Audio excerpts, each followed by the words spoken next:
Justement, Monsieur le Président, vous venez de le dire, hein, quand vous prenez le pouvoir, si on veut caricaturer, il y avait plus d'hommes que de munitions dans l'armée burkinabé. Et aujourd'hui, où en est-on avec le programme d'armement de cette armée-là? Et puis, quels sont les signes qu'elle est en train progressivement de monter en puissance? Très bien, je l'ai dit, je ne peux pas dépeindre toute la situation qu'il y avait, c'était catastrophique. Et comme je l'ai dit, vous pourrez enquêter.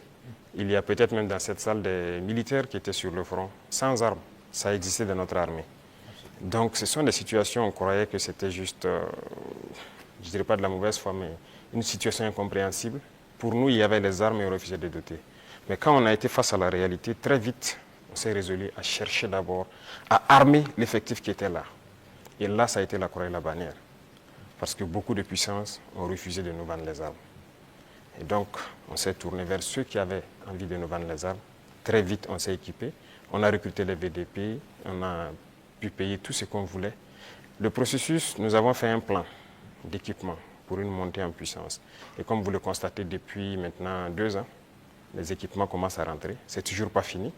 Et ça continue de venir. Peut-être que dans quelques jours, vous verrez encore de nouveaux équipements qui seront présentés, qui sont principalement des équipements d'appui. Parce que d'abord, l'infanterie, il fallait l'équiper pour que chaque homme puisse avoir une arme en dotation.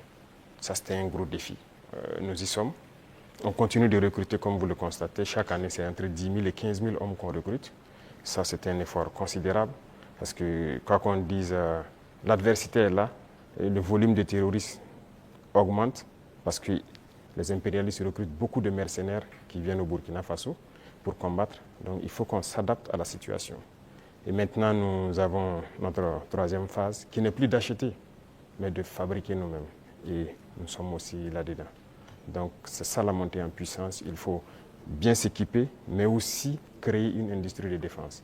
Ça, c'est très important. Dans quelques mois, bien quelques années, on aura ici, nos militaires vont utiliser des armes made in Burkina. Bien sûr. Nous avons de la capacité intellectuelle, il y a de la ressource. Il suffisait juste de chercher et voilà. Nous sommes là-dessus. Vous serez surpris sûrement.